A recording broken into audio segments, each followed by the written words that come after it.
ಕೊಲೆ ಕೇಸ್ನಲ್ಲಿ ಶಾಸಕ ಭೈರತಿ ಬಸವರಾಜ್ ಬಂಧನ ಆಗಿದೆ. ಕೆಆರ್ ಪುರಂ ಬಿಜೆಪಿ ಶಾಸಕ ಭೈರತಿ ಬಸವರಾಜ್ ಅರೆಸ್ಟ್ ಆಗಿರೋದು. ಕೆಆರ್ ಪುರಂನ ಬಿಜೆಪಿ ಶಾಸಕ ಭೈರತಿ ಬಸವರಾಜ್ ಇವತ್ತು ಏರ್ಪೋರ್ಟ್ನಲ್ಲಿ ಅರೆಸ್ಟ್ ಆಗಿರೋದು.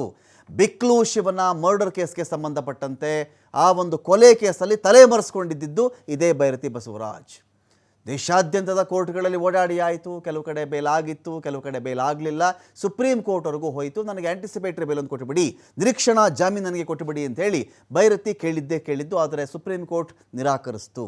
ನೋ, ಇಲ್ಲಿ ಆ್ಯಂಟಿಸಿಪೇಟರಿ ಬೇಲ್ ಕೊಡೋಕ್ಕಾಗಲ್ಲ, ರೆಗ್ಯುಲರ್ ಬೇಲ್ಗೆ ಬೇಕಾದರೆ ಅರ್ಜಿ ಹಾಕೊಳ್ಳಿ ಅಂತ ಹೇಳಿದ ಮರುಕ್ಷಣದಿಂದ ಭೈರತಿ ಬಸವರಾಜ್ಗೆ ಬಂಧನದ ನಡುಕ ಶುರುವಾಗ್ಬಿಟ್ಟಿತ್ತು, ಬಂಧನದ ಭೀತಿ ಶುರುವಾಗಿತ್ತು.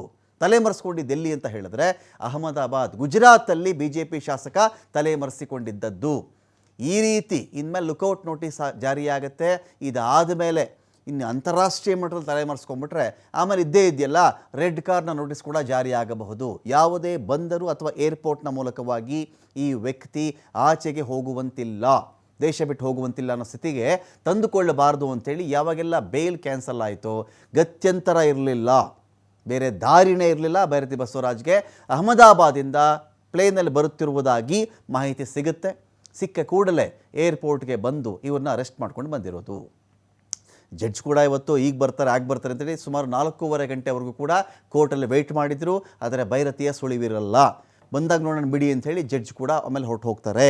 ಇದಾದ ಮೇಲೆ ಸುಮಾರು 6:55 ಹೊತ್ತಿಗೆ ಬೆಂಗಳೂರಿನ ಇಂಟರ್ನ್ಯಾಷನಲ್ ಏರ್ಪೋರ್ಟ್ಗೆ ಬಂದು ಇಳಿದದ್ದು ಭೈರತಿ ಬಸವರಾಜ್. ಬರ್ತಾ ಇದ್ದಂತೆಯೇ ಆ ಬಿಕ್ಲು ಶಿವನ ಮರ್ಡರ್ ಕೇಸ್ನ ಆರೋಪಿಯನ್ನು ಹೆಡೆಮುರಿ ಕಟ್ಟಲಾಗುತ್ತೆ. ಕೊಲೆ ಆದ 7 ತಿಂಗಳಾದ ಮೇಲೆ ಭೈರತಿ ಬಸವರಾಜ್ ಅರೆಸ್ಟ್ ಆಗಿರೋದಿಲ್ಲಿ. ಬೆಂಗಳೂರು ಕಾಲು ಇಡ್ತಾ ಇದ್ದಂತೆಯೇ ಬಿಜೆಪಿ ಶಾಸಕ ಅರೆಸ್ಟ್ ಆಗಿರೋದು. ಏರ್ಪೋರ್ಟ್ಗೆ ಬಂದು ಇಳಿತಾ ಇದ್ದಂತೆಯೇ ಅರೆಸ್ಟ್ ಮಾಡಿದ್ದು ಪೊಲೀಸರು. ಕೆಂಪೇಗೌಡ ಏರ್ಪೋರ್ಟ್ನ ಟರ್ಮಿನಲ್ 1 ಇಲ್ಲಿ ಅರೆಸ್ಟ್ ಆಗಿರೋದು. ಅಹಮದಾಬಾದಿಂದ ಬೆಂಗಳೂರಿಗೆ ಬಂದಿದ್ದು ಭೈರತಿ ಬಸವರಾಜ್. ಸುಪ್ರೀಂ ಕೋರ್ಟ್ನಲ್ಲಿ ನಿರೀಕ್ಷಣಾ ಜಾಮೀನು ಯಾವಾಗ ವಜಾ ಆಗುತ್ತೋ, ಜಾಮೀನು ಅರ್ಜಿ, ಆ ನಂತರ ಬೇರೆ ದಾರಿ ಇಲ್ಲದೆ ಸರೆಂಡರ್ ಆಗಲೇಬೇಕಾಗಿತ್ತು. ಸರೆಂಡರ್ ಆಗುವ ಹಾದಿಯಲ್ಲಿ ಪೊಲೀಸರು ಏನು ಮಾಡ್ತಾರೆ, ಅರೆಸ್ಟ್ ಮಾಡಿದ್ದಾರೆ. ದೇವನಹಳ್ಳಿಯಿಂದ ಬೆಂಗಳೂರು ಕರ್ಕೊಂಡು ಬಂದಿರೋದು CID. ಮೆಡಿಕಲ್ ಟೆಸ್ಟ್ ಆದಮೇಲೆ ಜಡ್ಜ್ನ ಎದುರುಗಡೆ CID ತಂಡ ಭೈರತಿ ಬಸವರಾಜನನ್ನು ಹಾಜರುಪಡಿಸಲಿದೆ. ಏನಾಗುತ್ತೆ, ಕೆಲವರು ಹೇಳ್ತಾರೆ ಇದ್ರ ಬಗ್ಗೆ ಏನಕ್ಕೆ ಇದಾಯಿತು ಅಂತ ಬಂದಾಗ, ಯಾವುದೋ ಒಂದು 30-40 ಸೈಟ್ ವಿಚಾರ ಅಂತ ಕೆಲವರು ಹೇಳ್ತಾರೆ. ಯಾವುದೋ ಒಂದು ಕೊಳೆಗೇರಿ ಪ್ರದೇಶದ ಬಳಿ ಇದ್ದಂತಹ 30-40 ಸೈಟ್ ವಿಚಾರಕ್ಕೆ ಅದು ಗಲಾಟೆಗೆ ಹೋಗಿ ವಿಕೋಪಕ್ಕೆ ತಿರುಗಿ ಅದರಿಂದ ಜಗ್ಗ ಬಿಕ್ಲು ಶಿವನ್ನ ಮುಗಿಸ್ಬಿಟ್ಟ ಅಂತ.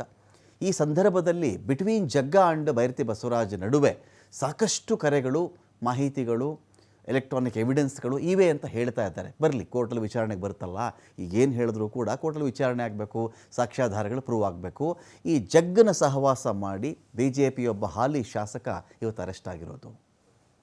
ಜಗ್ಗ ಯಾರೋ ಗೊತ್ತೇ ಇಲ್ಲ, ನನ್ನ ಜೊತೆ ಯಾರೋ ಫೋಟೋ ತೆಗೆಸ್ಕೋತಾರೆ, ಇದೆಲ್ಲ ಇತ್ತು.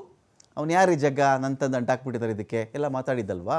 ಆದರೆ ಇದೇ ಜಗ್ಗ ಇವತ್ತು ಭೈರತಿ ಬಸವರಾಜ್ಗೆ ಮುಳುವಾಗಿದ್ದು, ಉರುಳಾಗಿದ್ದು ಯಾರು ಅಂದರೆ ಇದೇ ಜಗ್ಗ.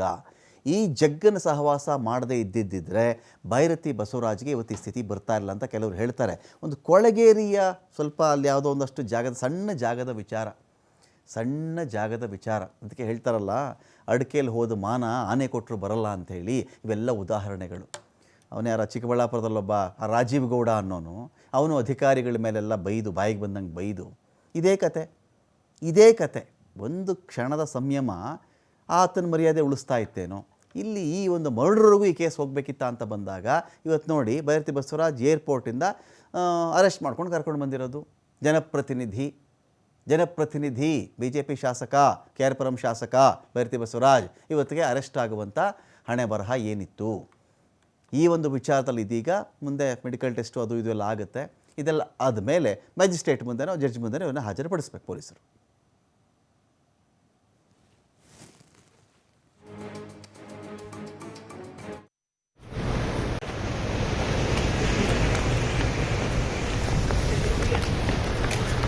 Hey.